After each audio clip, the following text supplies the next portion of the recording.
ici avec ton nom. Sois béni et sois exalté. Alléluia, alléluia. Nous allons nous asseoir et gloria, la joie est là. Élevez-nous, restez debout s'il vous plaît. Omaroshika Malakaya. Alléluia, nous prenons nos Bibles, nous allons prier pour la Torah, la sainte parole de Dieu. Que son nom soit béni. Nous prions. Son Père Céleste, je te rends grâce. J'ai quitté ma maison pour venir en ce lieu, pour te louer, pour t'adorer et écouter ta parole. Il est écrit, tu connaîtras la vérité, et tu seras affranchi. Je crois qu'aujourd'hui, je connaîtrai la vérité, et je vais être affranchi. Je vais être renouvelé. Je vais être libéré. Père, je te rends grâce. Au nom de Jésus-Christ, je t'ai ainsi prié. Amen. Amen. À Jésus-Christ, j'aime quand le Seigneur nous donne un cantique nouveau. Alléluia. Amen. On a eu un cantique nouveau. Je vous dis, ça dit c'est qu'un chant qui n'a pas été préparé, que le Saint-Esprit a donné juste pendant que nous prions. C'est un signe que la grâce est sur nous. C'est toujours par la grâce. Voilà, j'entends parler, déjà parler de la grâce. Ils croient que la grâce de Dieu, c'est seulement quand on est fautif. Tout ce qui s'est fait depuis que Jésus-Christ est monté au ciel, pour ceux qui ont cru en son nom, c'est fait toujours par la grâce. Toujours par la grâce. Qui est bien sûr, qui n'est pas une permission au désordre, une permission à tout faire. Mais tout ce que nous faisons, c'est par la grâce de Dieu. Paul disait que sa capacité n'est venue que simplement de Dieu et pas de lui-même. Alléluia. Quand tu viens avec cette attitude devant Dieu, tu auras tout le temps de victoire et de victoire. Alléluia. Amen. J'attendais les gens, je crois qu'ils sont venus dans le métro, je crois. Une bonne personne qui vient d'immigrer ici. Alléluia. Gloire à Jésus-Christ, que son nom soit béni. On voit un frère parmi nous, on va t'accueillir comme nous avons l'habitude d'accueillir. Tu peux te mettre debout, mon frère, et puis nous allons t'accueillir. Tu te mets debout, tu me dis ton nom, ton prénom suffira. Oui. Je suis le frère Malcolm. Frère Malcolm. Oui. Tu es le bienvenu. Alors nous allons t'accueillir de notre manière comme nous accueillons les gens. Ici, tout le monde va se mettre, on va chanter. Je t'aime de l'amour du Seigneur. Je t'aime de l'amour du Seigneur Jésus-Christ. Quand je vois en toi la gloire de mon Dieu. Je t'aime de l'amour du Seigneur. Oh, sois bienvenu. Je t'aime de l'amour du Seigneur. Oh, je t'aime de l'amour du Seigneur. Aujourd'hui, quand je vois en toi la gloire de mon roi, mais je t'aime de l'amour du Seigneur. Amen. Amen. Tu es le bienvenu à la maison de prière. Alléluia. Le Seigneur est bon. On va parler après les cultes. Alléluia. Gloire à Jésus-Christ, que son nom soit béni. On va déjà prier pour la parole. Alléluia. Gloire à Jésus-Christ, que son nom soit béni et soit exalté. Étonnez-moi, Dieu agit, étonnez-moi, Dieu agit. Oh, en ce midi, étonnez-moi, Dieu agit, étonnez-moi, Dieu agit. Amen. Amen. Alléluia. Alors nous avons commencé une longue série d'enseignements depuis des dimanches sur le message de cette église d'Apocalypse. C'était l'enseignement que j'enseigne pour la première fois. Parce que certainement nous avons remarqué que les gens prennent souvent le livre d'Apocalypse comme un livre mystique. Ce n'est pas un livre, c'est un livre révélé. La Bible dit que ce n'est pas celui qui le lit sera béni. Ce n'est pas aussi compliqué, c'est un livre d'hier, d'aujourd'hui et du lendemain. Celui qui veut comprendre notre fin glorieux comme chrétien va le lire dans ce livre-là. Il disait que le message de cette église concernait le corps de Christ. Nous ne croyons pas comme c'est un secte qui parle de chaque église, c'est un âge de l'église. Nous ne croyons pas cela. Nous croyons que dans chaque église, c'est comme les clichés que nous avons de chaque église ou de chaque individu dans la vie. Alléluia. dans notre marche avec le Seigneur. On a vu le premier dimanche chez l'église d'Éphèse. Je ne vais pas revenir, c'est déjà sur le site internet, des dimanches, je vois les gens qui visitent sur beaucoup ça. Alléluia. On a vu le message central d'Éphèse que même si tu marches bien dans ta vie, Dieu veut de toi plus, il y a un main qui est en toi. C'était une bonne église. Je vous ai montré dans Acte 19 comment l'église était bruyante, comment les gens étaient convertis, comment les magiciens venaient jeter leurs livres et se convertir au Seigneur. Mais l'église, quand elle grandit fortement, quand elle est dans sa croissance, elle doit faire attention à perdre ce que l'église d'Éphèse a perdu. C'est vraiment le cliché d'une église qui marche bien humainement. Tout le monde voit que ça marche bien. C'est une église qui persévère. Nous savons que l'église d'Éphèse haïssait le Nicolaïte, c'est que Dieu a haïssé aussi. Nous savons que l'église d'Éphèse était une église que Dieu connaissait. Dieu dit qu'il connaissait ses œuvres. Je vais le lire rapidement. Je connais tes œuvres, ton travail, ta persévérance. Je sais que tu peux supporter les méchants. Et bien, c'est une église qui était approuvée de Dieu, mais Dieu a toujours un mais. Dieu veut que tu améliores toujours quelque chose. Et les mains de l'église d'Éphèse, et pour notre église ou pour quelqu'un d'autre, sur le plan individuel, c'est simplement que nous devons, le message, tu dois retrouver ton premier amour. Ta flamme d'amour que tu avais quand tu as reçu Christ. J'ai dit que les messages concernent ceux qui sont nés de nouveau. Si tu n'es pas né de nouveau, tu ne peux pas comprendre c'est quoi la flamme que tu as eue quand tu as né Christ. La flamme que tu avais au début, quand les gens disaient que tu es devenu fou, quand la famille te regardait comme une personne anormale, cette flamme-là, des fois on la perd après des années. C'est celle-là qu'il faut retrouver. C'était le message de l'église d'Éphèse. Alléluia. Et puis nous avons commencé dimanche passé avec l'église de Smyrne. Je sens que je dois encore prier.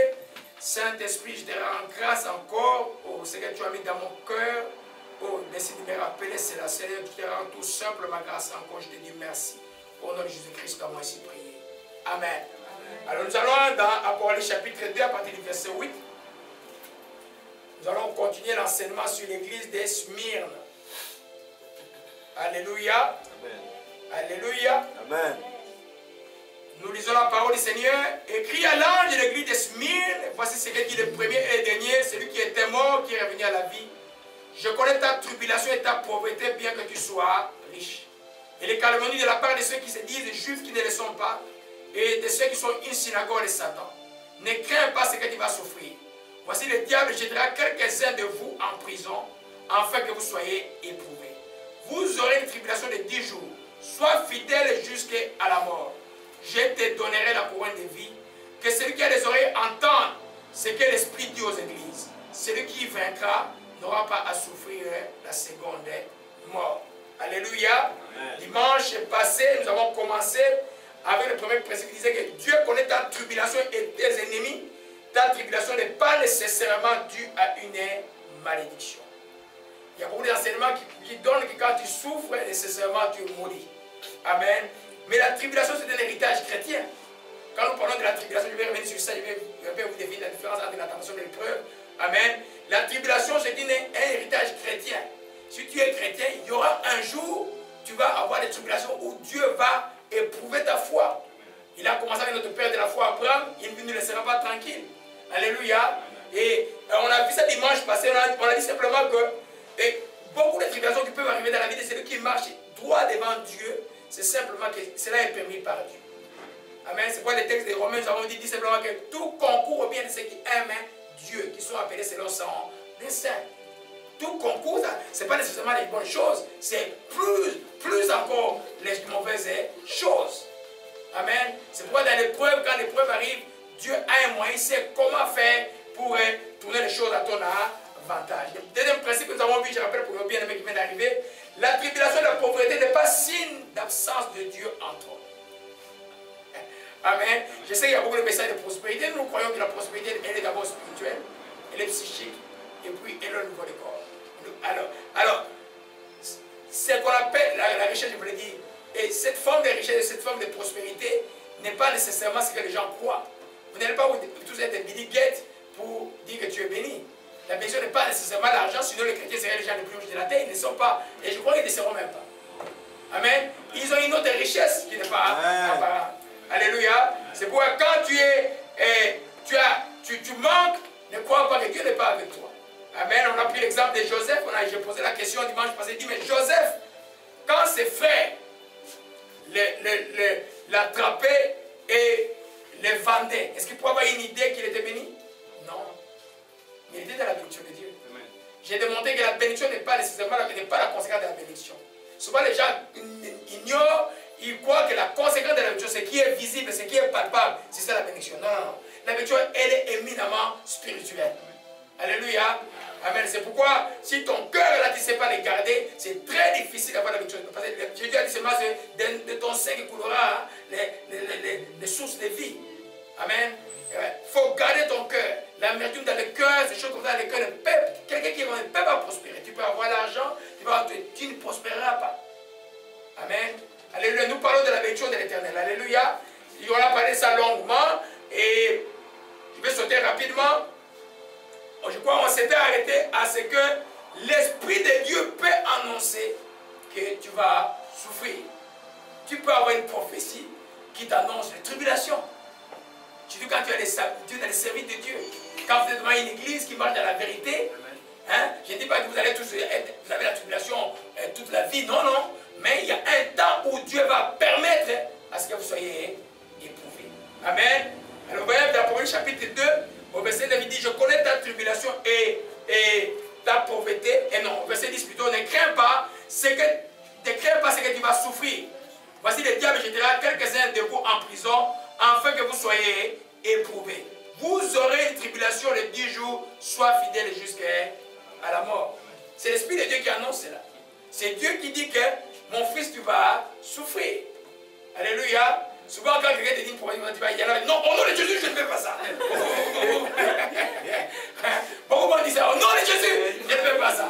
Amen. Mais si tu es un ministre de Dieu et que tu marches véritablement dans le Seigneur, avant ta grande saison, tu vas passer par la tribulation. Amen. Ça s'appelle un désert. Amen. Alléluia. J'ai démontré dimanche passé que dans la tribulation où tu es avec Dieu, il y a une prophétie qui sortait pendant mon prière aussi. La manne sera avec toi. Joseph, quand il a été vendu, le programme premier de ses frères était quoi? De les tuer. Mais la bénédiction, Dieu montrait des signes qui étaient avec lui. Il dit non, non. Un des frères a dit non, non, non, ne faisons pas dans notre frère, vendons-les simplement. Donc c'était une bénédiction pour lui d'être vendu au lieu d'être tué. Amen. Il arrive à l'Égypte, la même chose. On l'achète par Potiphar, finalement. Et Potiphar, imaginez-vous l'Égypte de l'époque, qu'un esclave, on entend dire un esclave a voulu sortir avec la femme de son maître. Imaginez-vous. Mais il n'y aurait même pas de discussion, on l'aurait tué directement. Mais Potiphar l'a pris, l'a jeté simplement en prison. C'était une bénédiction. La prison pour Joseph était une bénédiction. Mais il était toujours dans les tribulations, n'est-ce pas? Oui. Amen. Et il arrive dans la prison et puis on le met à la tête des prisonniers. Ça montrait qu'il était dans la prison, c'était comme une malédiction. Mais Dieu montrait toujours qu'il y avait un signe qui était sur lui. Ce signe qui montrait que Dieu marchait avec elle. Pour chacun de notre vie, c'est jusqu'au jour où il est arrivé le premier ministre d'Égypte. Pour vous aussi dans votre vie, ça sera ainsi. Regarde ta vie là. Là, tu crois vraiment que tu es anéanti. D'abord, tu te poses la question, il y en a qui disent, mais je ne sais même pas comment je suis debout aujourd'hui. Hein. C'est que la grâce de Dieu est sur toi. Et tu continues à marcher, tu progresses sans le savoir. Alléluia. Amen. Joseph était en train de progresser sans le savoir. Dieu le poussait vers le progrès jusqu'à ce que, au temps favorable de Dieu, l'état de la grande bénédiction. Donc, une tribulation, Dieu peut annoncer une tribulation. Amen. On a pris l'exemple aussi de notre apôtre Paul dans Acte 14, je crois. Et ça, rapidement, on va alors, je rappelle, parce qu'on a déjà enseigné ça dimanche passé. Amen. Pour vous situer dans l'enseignement et puis on va continuer ce que nous devons voir aujourd'hui. C'est un beau jour aujourd'hui. Dieu est bon. Alléluia. Gloire à Jésus-Christ. Amen. Amen. Voyez dans Acte chapitre 14, verset 19. Alors servèrent d'Antioche et dit contre les Juifs qui gagnèrent la foule, qui après avoir lapidé pour le traîner hors de la ville, pensa qu'il était mort. Mais les disciples l'entourèrent, il se leva, entra dans la ville, le lendemain il partit pour Derbe avec Barnabas. Quand ils eurent validé cette ville et fait un certain nombre de disciples, ils retournèrent en Lystre. Celui qui était mort hier, comme mort, il s'est levé, il a continué son travail. Vous allez voir dans notre passage de la Bible, Actes des Apôtres, il y a un prophète arrive, le prophète Agabus annonce que celui à qui appartient cette ceinture sera lié de cette manière-là et va souffrir à Jérusalem. Tous les disciples disent, frère Paul ne parle pas. Il dit, mais pourquoi vous me faites de la peine? Les gens souffraient pour lui. Lui il dit qu'il ne faisait la peine parce que lui, il savait c'est quoi. Dieu lui avait dit que cet homme, tu souffriras à cause de mon nom. Il a dit, je vais aller, même si je dois mourir pour Christ, je vais mourir. Amen. C'est pour dire simplement, quand tu peux avoir une prophétie claire ou une raison claire que tu vas passer à travers les épreuves, arme-toi pour que tu passes des très bons succès. Arme-toi dans la prière. Résiste à l'ennemi. Protège ton cœur, c'est des gens qui te causent. Aime les gens. Bénis. Je vous enseigne toujours de bénir vos ennemis. C'est jusqu'à ce que tu comprennes c'est quoi bénir tes ennemis, tu ne seras jamais dans la maturité chrétienne. Beaucoup, dans la maladie chrétienne, c'est beaucoup la carence du cœur. Un cancer du cœur. L'esprit parlait du pardon, encore du pardon aujourd'hui. Beaucoup de pardon. Si tu es ici, tu pardonnes, tu dois pardonner, tu n'as pas le choix. Tu n'as pas le choix. Alléluia. Tu n'as pas le choix. Alléluia. Gloire à Jésus-Christ. Que son nom soit béni. Amen. Alors, nous continuons avec notre principe. C'est par beaucoup de tribulations qu'il nous faut entrer dans le royaume de Dieu. C'est une vérité, ça. Qui n'est pas populaire aujourd'hui. Amen. Qui n'est pas populaire. C'est par beaucoup de tribulations qu'il nous faut entrer. Ce n'est pas moi qui le déclare, c'est la Bible qui le déclare. Acte 14, verset 22. Amen. Amen. Les Paul, après avoir été battu, j'étais comme mort. Quand on l'a sorti de la ville, les frères le fait partir, il est parti à Derbe avec Barnabas.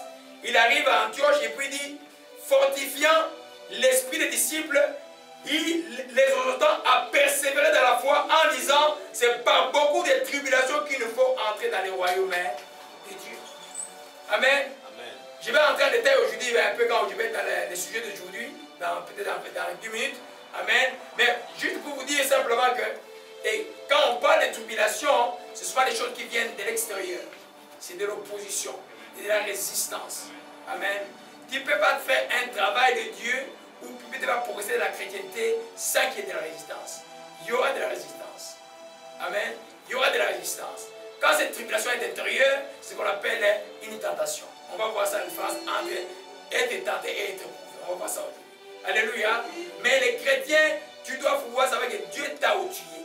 Il a mis le Saint-Esprit en toi pour vaincre tous ces combats-là. Alléluia. Amen.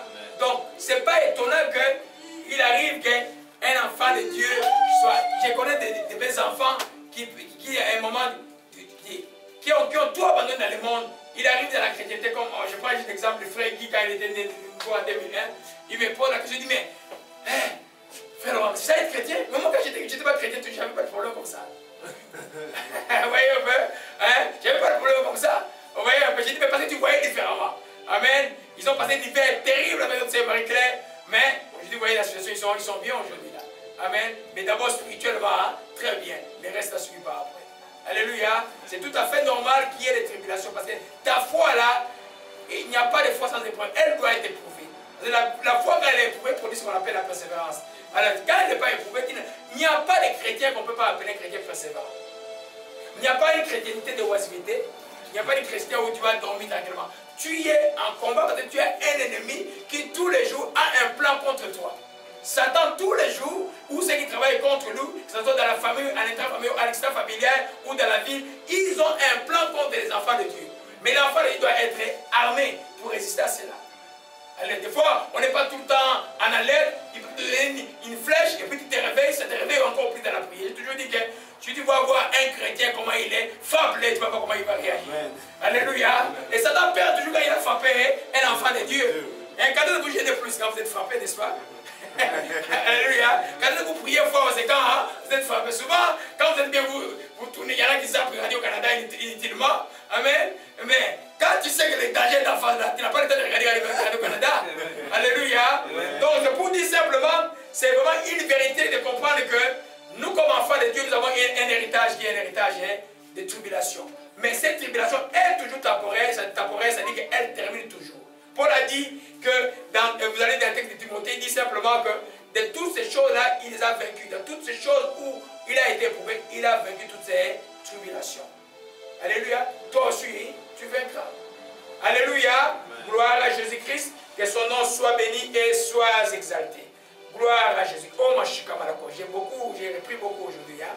Alléluia, gloire à Jésus-Christ. Le septième principe que nous voyons, il n'est pas sage de fuir une tribulation permise par Dieu.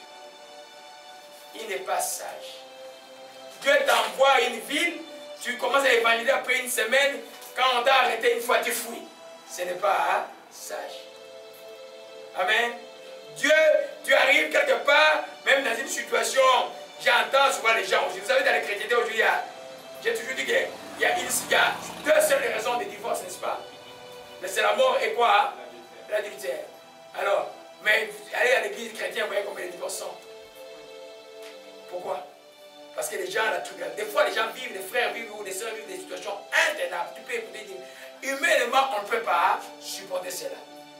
Mais si tu supportes un peu à cause de Jésus, si tu laisses le Saint-Esprit agir en toi, si tu laisses un peu d'orgueil partir, si tu laisses toutes ces choses-là partir, tu verras que tu vas hériter plus que celui qui n'a pas de tribulation, plus que le couple qui marche, que tout va bien. Tout va bien. Le jour où ça va frapper, tu vas voir que leur foi n'a jamais été développée.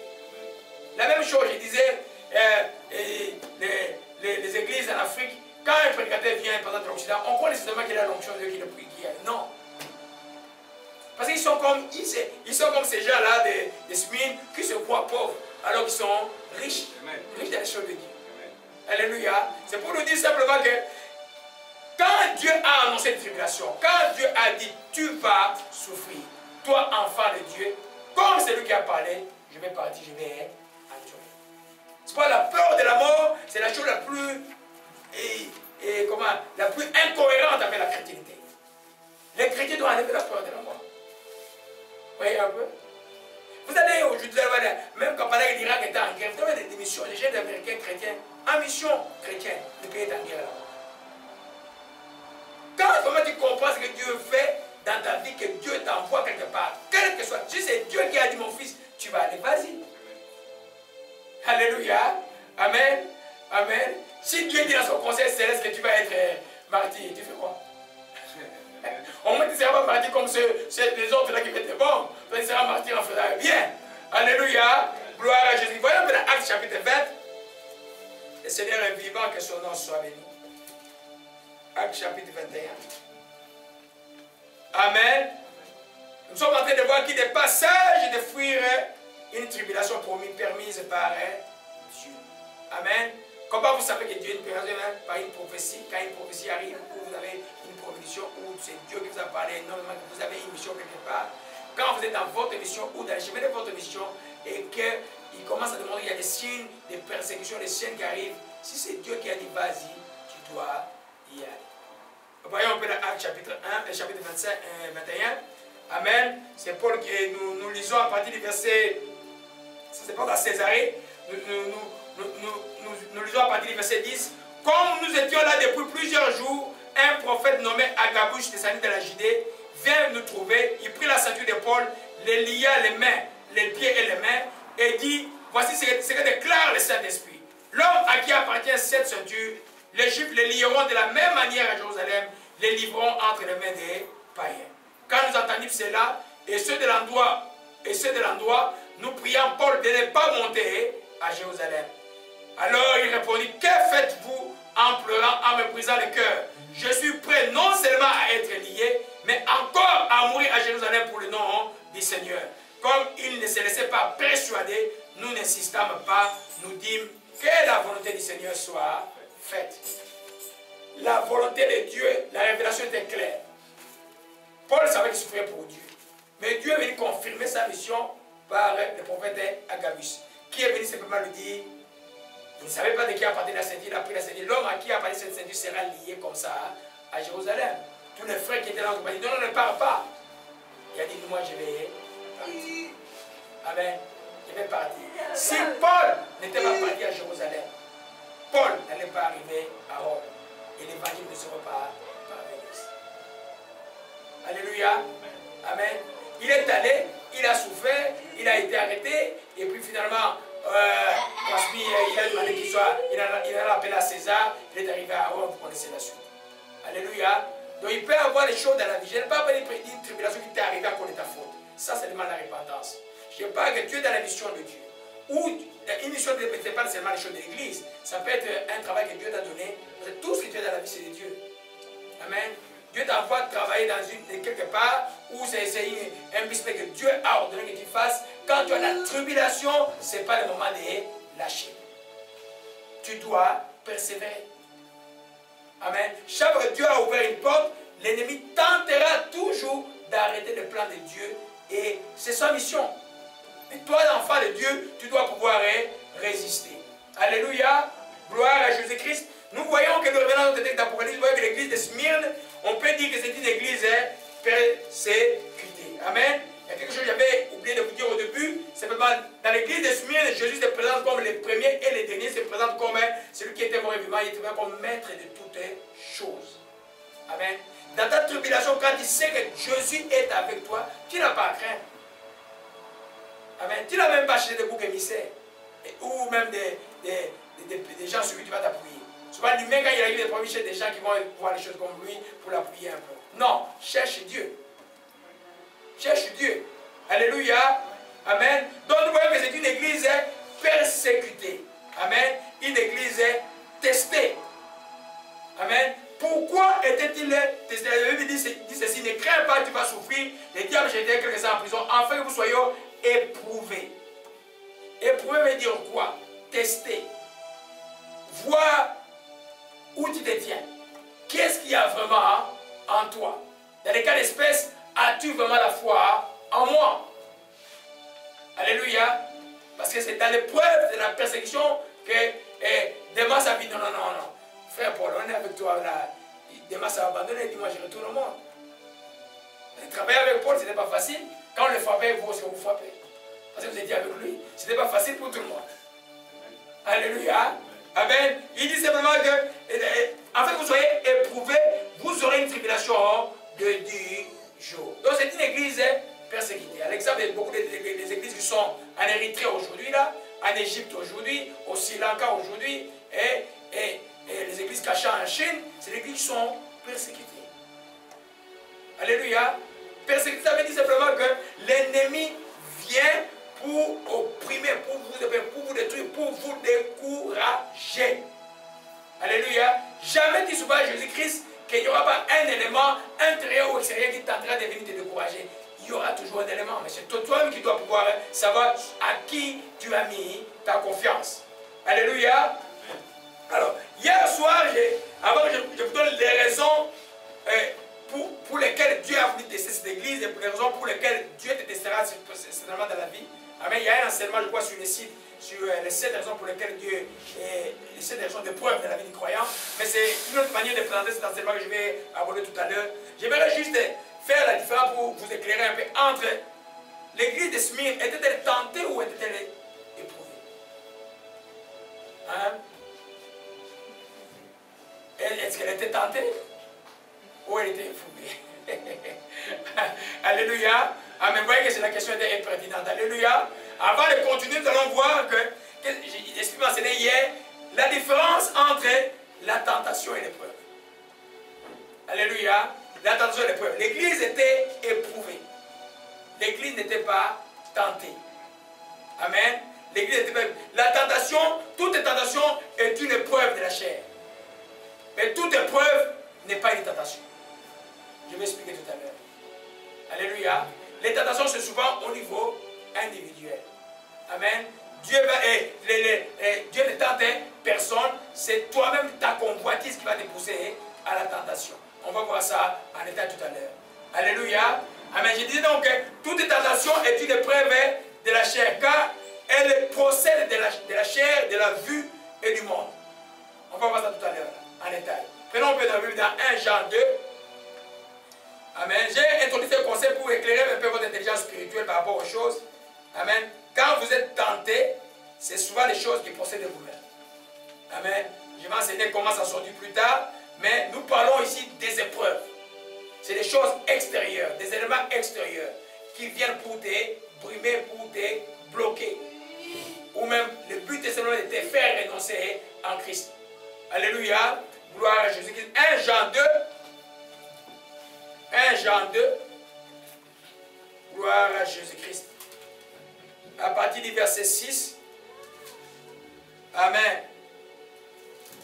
Oh, ma chikamara chikaya. Alléluia, alléluia. Oh, Shimanama. 16, à partir du verset 16, je m'excuse, à partir du verset 16. Alléluia. Car tout ce qui est dans le monde, la convoitise de la chair, la convoitise des yeux, l'orgueil de la vie ne vient pas du Père, mais vient du monde. Alléluia. Ça, c'est l'élément qui amène, c'est ta convoitise, on va détecter déjà, comment c'est bien expliqué, c'est ta convoitise, quand elle est amorcée, la tentation est simplement un début d'un chemin vers le péché. C'est un désir malsain qui est en toi, ça peut être une rancune, ça peut être un désir de pouvoir prendre quelque chose, une envie, ça peut être quelque chose qui est en toi dans ta chair, qui va te pousser à pouvoir avoir un comportement mauvais demain. C'est comme le début du péché. Mais quand tu as résisté à une tentation, tu n'as pas commis le péché. Il faut résister aux tentations. Amen. Mais l'épreuve, par contre, c'est quelque chose d'extérieur qui vient pour t'opprimer. Alléluia. Amen. Et juste pour compléter un peu, allons dans 1 Jacques 12. Que ton nom soit béni et sois exalté, Père. Je bénis ton Seigneur à cet instant. Je te rends tout simplement grâce maintenant. Le sang de Jésus agit. Que ton nom soit béni. Nous rendons grâce. Alléluia. Amen. Heureux l'homme qui supporte patiemment la tentation, après avoir été éprouvé, il recevra la couronne de vie que le Seigneur promet ce qu'il aime. Que personne, lorsqu'il est tenté, ne dise que c'est Dieu qui me tente. Voyez un peu. Mais là, dans les textes, nous lisons, c'est Dieu qui dit il va l'éprouver. Dieu dit, vous aurez une air. Amen. Il dit ici, que personne ne dise que Dieu me tente, car Dieu ne peut pas être tenté par le mal, il ne tente lui-même personne. Amen. Donc, mais chacun est tenté quand il est attiré et amorcé par sa propre convoitise. Sa propre convoitise dans la vieille nature. Quand ta vieille nature, je vous dis qu'elle est toujours là. Maintenant, tu la conduis par la foi morte, crucifiée. C'est pourquoi tu vis une vie chrétienne des fois. Tu te la conduis par morte, elle va se réveiller. Donne l'occasion, tu vas voir comment elle se réveillera vite. Alléluia. Amen. Et puis la convoitise, lorsqu'elle a conçu, elle enfant de péché, et le péché étant consommé produit la mort. Amen. Mais ce n'est pas ce qui se passe à Yasmine. Yasmine, c'est une preuve permise par Dieu qui vient pour éprouver la foi. Alléluia. Amen. Donc, la tentation, que jamais quelqu'un ne dise, ah, c'est Dieu qui m'a tenté. Hein. Dieu me tente beaucoup. Non, Dieu ne tente personne, c'est toi-même. Ta chair à toi qui se réveille. Dis à la chair, toi, tais-toi. Tu es déjà mort à la croix du calvaire. Je ne peux plus t'obéir. Je suis mort au péché. C'est que tout revient à la foi, mes bien-aimés. Il y en a qui gênent pour que la chair meure. Elle ne mourra pas. Ce n'est pas biblique de gêner que la chair meure. Quand tu vas faire ton jeûne pendant 21 jours, tout est beau, et puis tu termines le jeûne, où il retourne. Alors, tu as compris qu'il y a quelque chose qui ne va pas. Il y a un enseignement dont tu as besoin. Les marchés pareils, la foi. Tu dis, hey, toi, tu ne peux pas me dominer. Qui sont là, désir qui est là. Mon cœur qui commence à trembler pour quelque chose qui ne devait pas trembler. C'est pas normal. Hein? Tu as quelque part où dans un magasin, tu vois les choses qui sont belles. Je dis, les choses qui sont belles. Et les choses qui sont belles. Non, non, non. Moi, je ne veux pas envier les choses.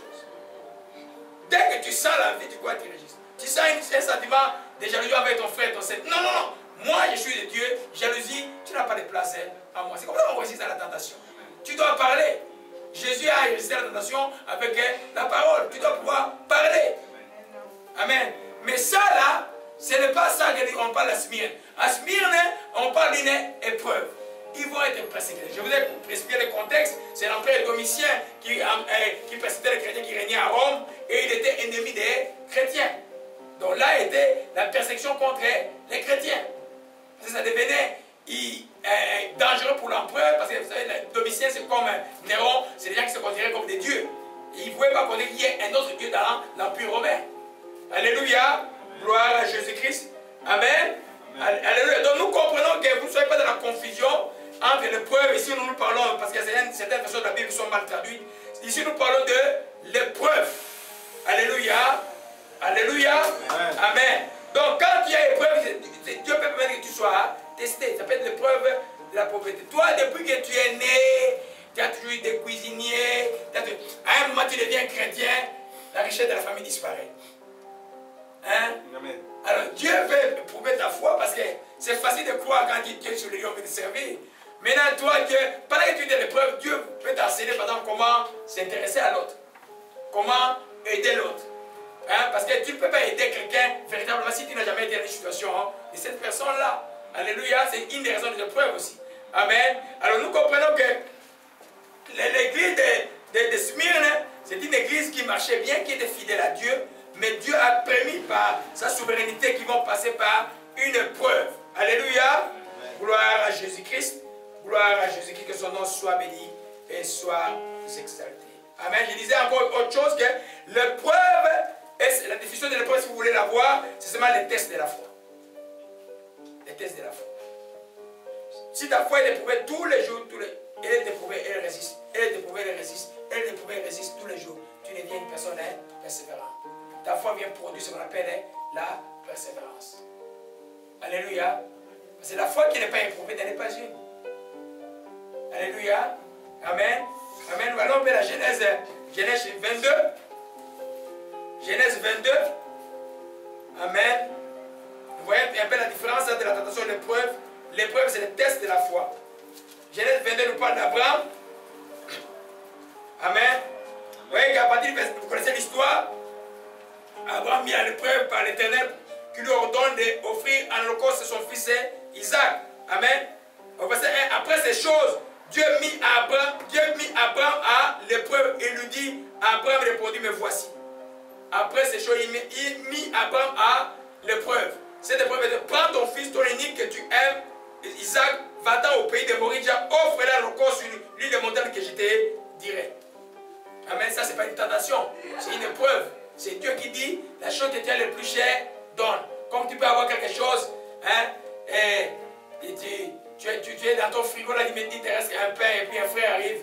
Toi, bon, tu veux attendre que le frère parte. Tu le dit, non, prends ce pain-là, donne à ses frères. C'est une épreuve. Ça, c'est pas spirituellement beaucoup. Amen. Tu prends le peu d'argent que tu as ou ton père, tu donnes à ces frères-là, demain tu te retrouves avec une situation 10 fois plus que tu pouvais imaginer. Amen. Ta foi à ce moment-là a été testée, éprouvée. Alléluia. Alors, ce que nous pouvons voir ici, de voir simplement que Abraham, Dieu l'a testé. Amen. L'église, le but de l'épreuve de Dieu à l'église de Smyrne, c'est la première raison, était de tester la fidélité de cette église. Le message pour nous aujourd'hui, n'importe quelle église peut être testée. Et quand les églises sont testées, quand les épreuves sont là. Amen. Quand l'épreuve c'est là. Quand l'ennemi crée une division terrible. Quand il se passe même, il y a cette église qui arrive, allez, et un ancien là tombe dans un péché grave, et puis le pasteur ne reprend pas l'ancien, l'église se divise, et puis ça devient très compliqué. Et puis, c'est pendant que, souvent quand il y a des divisions dans une église, c'est là où Dieu prouve souvent. Paul dit, il faut qu'il y ait aussi parmi vos divisions, afin qu'on sache que ceux qui sont mûrs spirituellement. Vous voyez un peu? Pendant l'esprit de division, quand il déclare dans une église, c'est une grande épreuve pour la foi des gens, pour voir qui sont ceux qui sont mûrs spirituellement. Alléluia. Alors sur le plan individuel, aussi, Dieu testera à ta fidélité. La première raison pour laquelle Dieu a testé Smyrne est de tester la fidélité de l'Église. Et de nous montrer aussi que nous aussi, notre fidélité par rapport à Dieu va être testée. Amen. Amen. Qui, dans sa vie, croit que parce qu'il marche bien, il n'aura pas d'épreuve? Qui souhaite avoir des épreuves dans la vie? Personne. Même si ce n'est pas parce que tu marches bien qu'il n'aura pas d'épreuve. Même si tu marches bien. C'est vrai que celui qui marche mal, sa vie ne sera qu'épreuve sur épreuve, épreuve sur épreuve, épreuve qui ne termine pas. Mais toi qui marches bien, ne te lève pas, Dieu peut permettre une épreuve dans ta vie. Tu vas dire, mais comment cela est arrivé? Mon Dieu, mais pourquoi cela? Amen. Pourquoi cela? Cela peut arriver. Il y a certaines choses où on dit, les choses sont arrivées seulement. Tu fais quoi? Alléluia. Gloire à Jésus-Christ. Je me rappelle quand j'ai prié pour la résurrection de mon frère. Il est mort quand ici. 2001, j'ai gêné pendant 3 jours et 3 nuits, j'ai dit à personne. Je suis allé à l'université de Montréal, il y avait l'endroit où il y avait comme à l'époque où j'étais là, c'était comme une chapelle là, et puis j'étais enfermé là-bas. J'ai prié 3 jours. Quand je venais, on m'a dit, oh, je suis venu pour appeler, pour avoir les nouvelles, on m'a dit qu'on l'a enterré le matin. Mais j'étais dans tout. J'avais toutes les raisons de moi. Mais cette semaine-là, beaucoup de gens avaient besoin de moi, il faut que j'aille prier pour les gens. Mon frère qui craignait Dieu est mort. Comment je vais aller prier pour les gens? C'est très compliqué cette décision de la vie. Mais à un moment donné, ça te fait grandir spirituellement. Tu commences à comprendre les principes de Dieu et un peu différemment de la vie. Alléluia. Donc, ce n'est pas parce que tu marches bien que tu ne peux pas avoir des épreuves. Attention, je ne fais pas un appel et je préviens tous mes enfants, ceux qui nous suivent ici, ceux qui sont ailleurs. Vous soyez bénis chaque jour que vous n'ayez aucune épreuve. J'ai donné l'enseignement biblique pour bien réagir quand une épreuve arrive. Pour que vous n'abandonnez pas la foi. Alléluia. Gloire à Jésus-Christ. Il ne peut pas être, tu vas voir les médecins et puis ils te disent, ah, tu as une maladie incurable. Tu fais quoi? Tu marchais bien, mais la maladie est là. Mais souviens-toi que la preuve du chrétien a toujours une fin. Alléluia. Prenons un peu l'exemple de Job.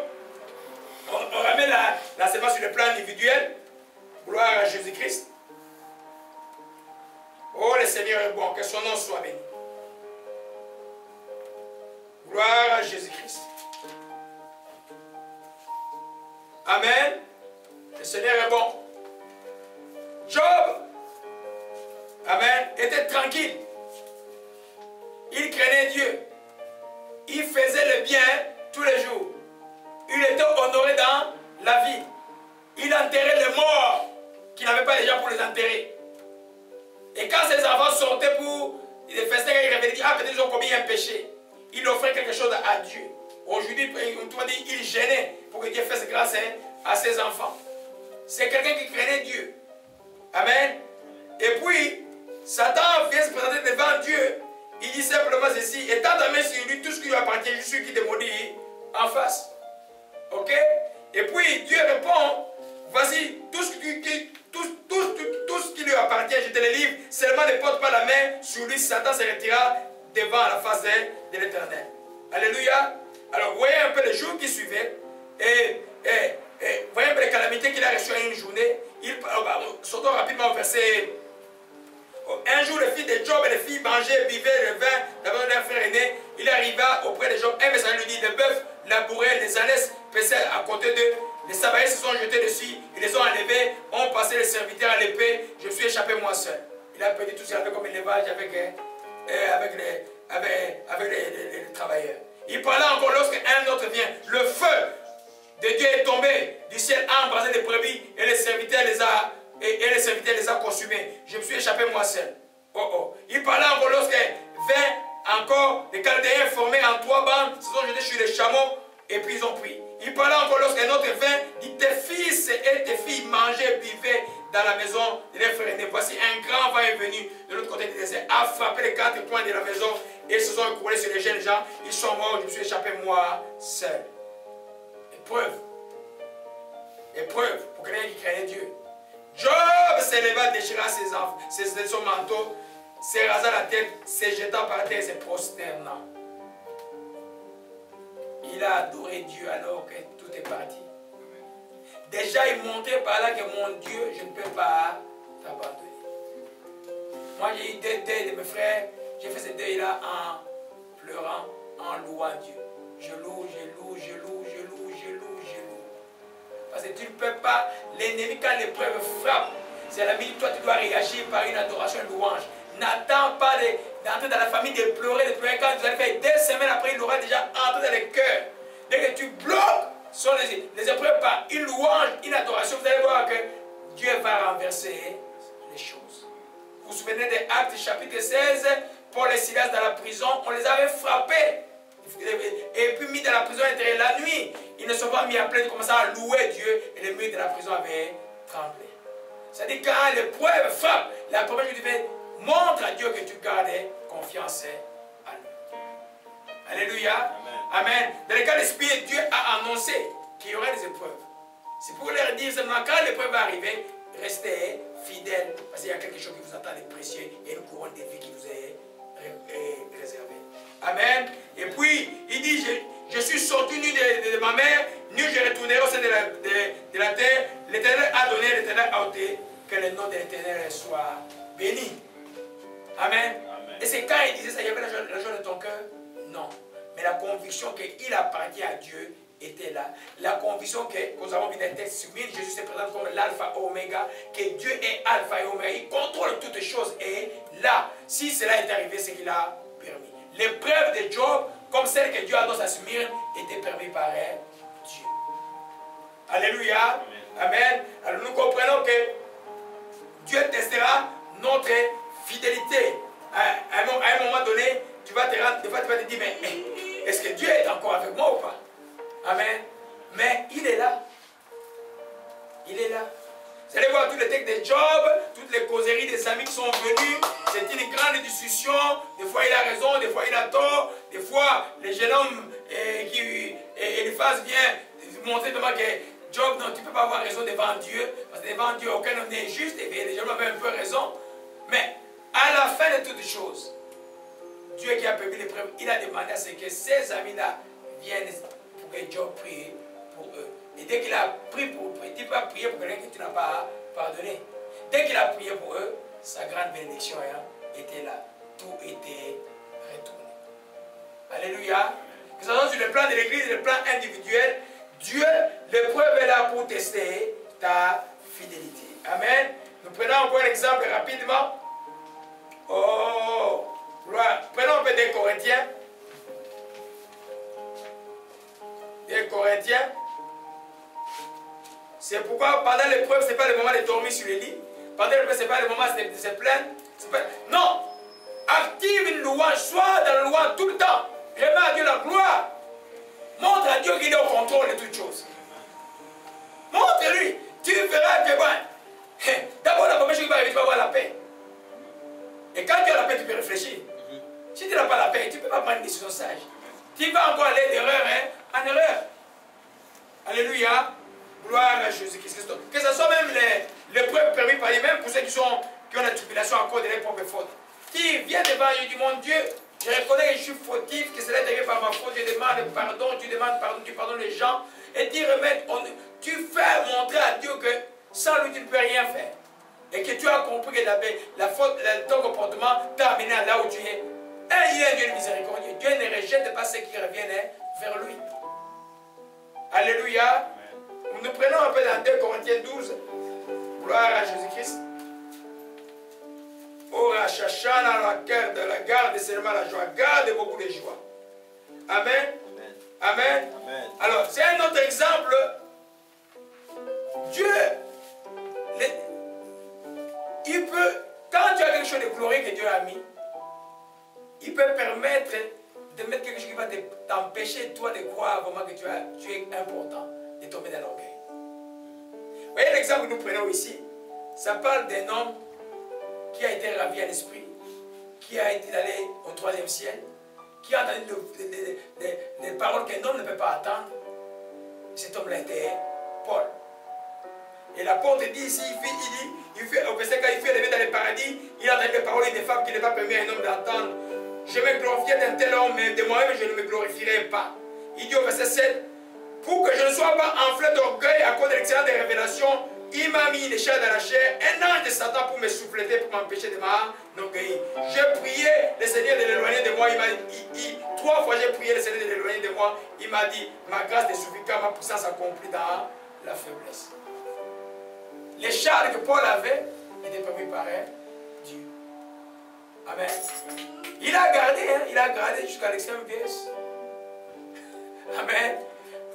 Mais il a gagné le combat, c'est-à-dire que cette chose-là, ce démon-là, Dieu a permis de le souffleter pour que Paul ne puisse pas s'enorgueillir. C'est vrai, des fois, tu sers Dieu, tu as quelque chose qui ne marche pas en toi, ne crois pas nécessairement que tu ne vas pouvoir pas la peine. Dieu peut venir quelque chose, simple à poutre, tu vas la chose te poussant toujours à côté de Dieu. À côté de Dieu. À côté de Dieu. Pour ceux qui n'ont pas l'habitude d'écouter le Saint-Esprit, qui veulent toujours voir Dieu agir, frapper comme un homme, Dieu va te mettre dans une situation pour que tu sois toujours à lui. Parce qu'il t'aime beaucoup. Amen. Le plus important pour Dieu, ce n'est pas de nous voir nécessairement prospérer sur la terre, mais de nous voir avec lui. Alors, il a dit à cette église, sois fidèle jusqu'à la mort. C'est-à-dire que garde ta foi jusqu'à la mort. On a vu dimanche passé de ces 3 choses demain, la foi, l'espérance et l'amour. La foi que tu as aujourd'hui, ça ne va pas t'arrêter. C'est pour l'éternité. C'est pour l'éternité. Alléluia. Gloire à Jésus-Christ. Donc c'est pour tester notre fidélité. Amen. 2 Pierre 2, verset 9. Oh, j'ai le temps aujourd'hui. Comment je cours comme ça? Dieu a beaucoup de temps aujourd'hui. Amen. Il est exact. Il est 14h20. Oh, c'est bon ça. Saint-Esprit, merci de me permettre d'avoir regardé la montre là. Amen. J'ai tenté de couper beaucoup. Je croyais que j'étais en retard par rapport au temps. Amen. On va beaucoup parler aujourd'hui. J'espère qu'il n'y a pas d'étucus ici là. Vous connaissez l'étucus? Et le jeune homme qui est tombé quand Paul parlait, il est tombé mort. Vous ne connaissez pas l'histoire d'Actes des Apôtres? Paul est tenté de parler, je ne sais pas quel dit, j'ai oublié. Il parlait de 18h jusqu'au matin, il a parlé. Et puis les jeunes hommes écoutaient, puis il est tombé au 3e étage, mort. Et Paul est venu, il a dit, il n'est pas mort, il est revenu à la vie. Alors, vous connaissez pas l'histoire, il s'appelle Éticus. Amen. Alors vous savez que Dieu, des fois, on parle beaucoup. Amen. Alléluia. Gloire. Si un pasteur commence à, un enseignant commence à manquer à parler, il a tout intérêt de retourner en gêne. Vite. Alléluia. Gloire à Jésus-Christ.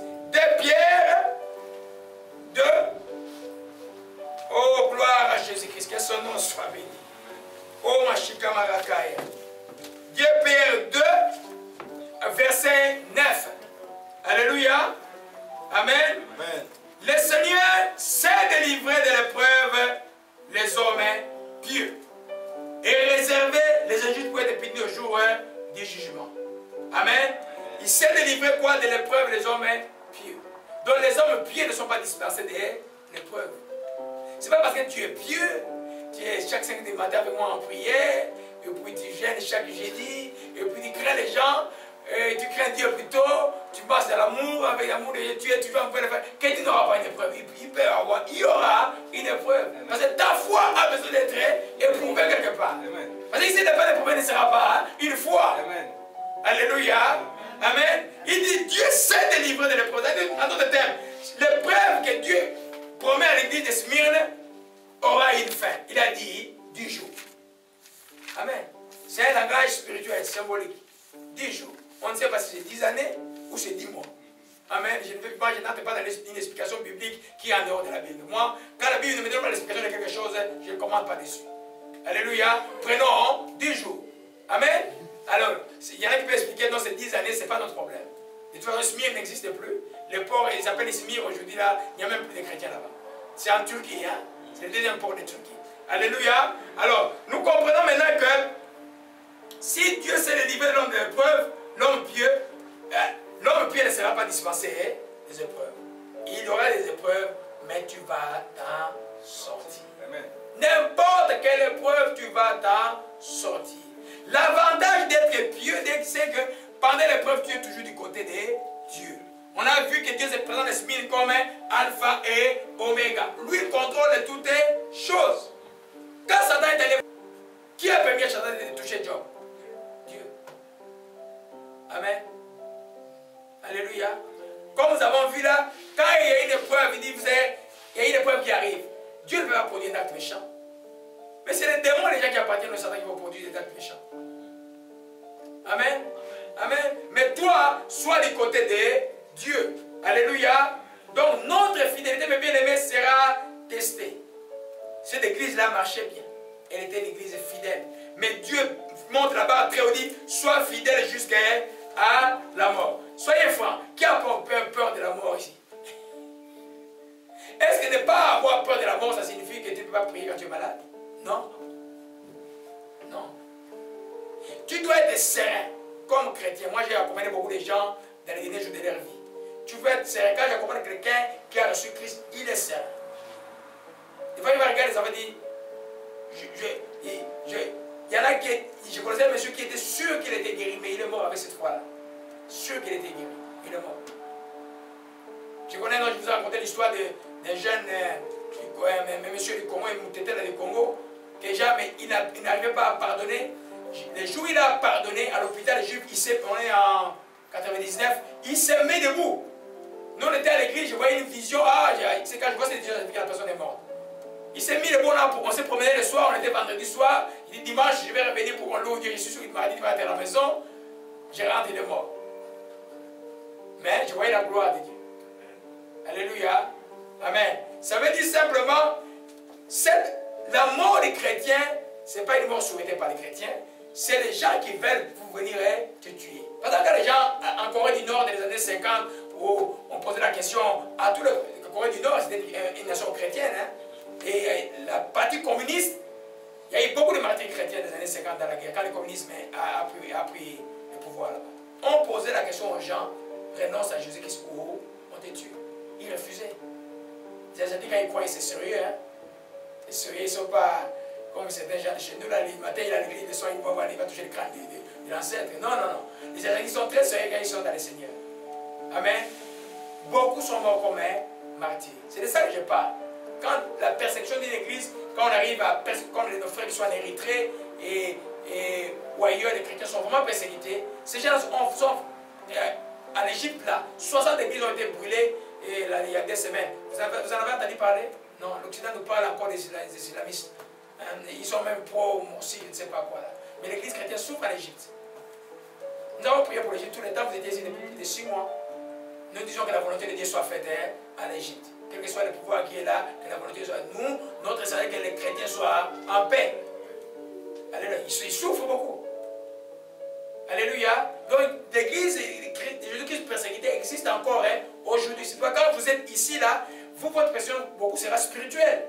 Alors, vous devez être fort de la prière. Aussi à soutenir ceux qui ont la persécution physique de l'autre côté de la mer. Alléluia. Gloire à Jésus-Christ. Donc, désormais, mon enfant de Dieu, quand tu verras que tu es persécuté, ne vois pas seulement, ah non, c'est le diable, ok? Tu vas résister à la persécution. Tu vas bénir les gens. Tu vas résister au diable. Mais des fois, il peut arriver que quelque chose de mal arrive. Amen. Amen. Surtout dans le cas de l'évangile. Surtout quand tu es en mission de Dieu. Tu es dans un schéma où Dieu t'a envoyé quelque part. L'ennemi ne se laissera pas tranquille. Alléluia. Amen. Gloire à Jésus-Christ. La deuxième raison pour laquelle on peut dire que l'église de Smyrne était testée, c'est parce que c'est pendant l'épreuve qu'on découvre qui on est réellement. Si tu n'as jamais été testé là, tu t'es jamais demandé des spaghettis tout le temps, tu manges tout le temps, tu n'es jamais arrivé un jour, le compte en banque, ton compte de découvert, ton compte de découvert, tout est fini, tous les cartes de crédit sont finis, tu n'as absolument rien à manger, et puis les enfants te regardent avec des yeux comme ça là. Tant que tu n'es pas encore arrivé là, tu ne comprends pas ça veut dire quoi. Alléluia. Amen. Pendant l'épreuve, on découvre qui on est réellement. Parce que si tu marches vraiment avec Dieu, c'est pendant l'épreuve, c'est qui est intérieur dans ton esprit va s'exprimer. Alléluia. Amen. Amen. Et que jusqu'à ce que vous connaissez la mort de tous les disciples de Jésus, la plupart, à part Jean, sont morts martyrs. Paul annonçait déjà dans 1 Timothée, je suis déjà livré en libération. Il se voyait déjà livré en sacrifice. Et effectivement, il a été sacrifié. Vous voyez un peu? Et à part Jean, qui s'est échappé une fois d'une bouillarde, d'huile chaude, mais finalement il est mort d'une mort naturelle comme le Seigneur l'avait annoncé. Tout le monde est mort martyr. Mais ce qui est en eux est sorti. Amen. Regardez un peu, revenons un peu dans Actes des Apôtres, ça te me donne un texte là. Actes des Apôtres, rapidement vers la fin, je vais vous montrer quelque chose. Oh, Shimalaka Nasaka. Que ton nom soit béni et soit exalté. Alléluia, alléluia. Oh, Mashikamara Sakai. Oh, Mashikamara Takai. Oh, Mashikamara Bashika. Oh, Mashikamara Bashika. Oh, Marasaka Shika. Oh, Mashikamara Saka. Amen. Amen. Vous allez lire à la maison Acte 26. Vous voyez, Paul est arrêté. Il est en prison. Il est devant ceux qui le jugent, qui ont droit de vie et de mort. Soit il les laisse entre les mains des Juifs pour que les Juifs puissent les sacrifier. Amen. Soit il les relâche. Alléluia. qui s'appelle le discours de Paul devant Agrippa. Je vais commencer juste au verset 19. En conséquence, roi Agrippa, je n'ai pas résisté à la vision céleste. Il a expliqué sa vision céleste, comment est-ce que Dieu l'a rencontré sur le chemin de Damas. Et à ceux de Damas d'abord, puis à Jérusalem, dans toute la Judée, chez les païens, j'ai prêché la repentance et la conversion à Dieu avec la pratique d'œuvres dignes de repentance. Voilà pourquoi les Juifs se sont saisis de moi dans les temples, ont tâché de me faire périr. Mais grâce au secours de Dieu, j'ai subsisté jusqu'à ce jour. Rendant témoignage devant les petits et les grands, sans m'écarter en rien de ce que les prophètes et Moïse ont déclaré qui devait arriver. Rendant témoignage devant les petits et les grands, à savoir que Christ souffrirait et ressusciterait les premiers d'entre les morts, il annoncerait la lumière au peuple et aux nations. Comme il parlait ainsi pour sa justification, Festus dit à haute voix, tu es fou, Paul, ton grand savoir te fait déraisonner. Il dit, je ne suis pas un fou, très excellent Festus. Répliqua Paul, ce sont au contraire des paroles de vérité de bon sens que j'ai prononcées. Ces gens avaient droit de vie et de mort sur nous. Voyez un peu? Le roi est instruit de ces choses, je lui parle librement, car je suis persuadé qu'il n'en ignore aucune, puisque ce n'est pas en cachette qui se sont passés. Le roi Agrippa était témoin quand qui s'est passé avec Jésus-Christ.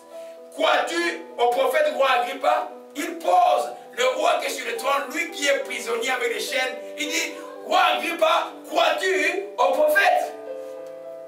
N'avez pas peur de la mort. Ce qui est intérieur à lui sortait.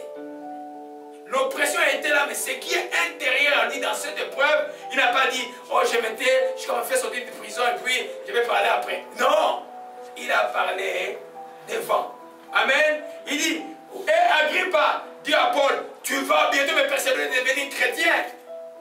Et Paul a répondu, que ce soit bientôt, que ce soit tard, plaise à Dieu, non seulement toi, mais tous ceux qui m'écoutent aujourd'hui, vous deveniez tel que je suis, à l'exception des mes liens. Alléluia. Ce qui était en lui. Amen. L'épreuve tu vis avec quelqu'un, c'est pendant l'épreuve du soir qui la personne est réelle. Amen. Réellement.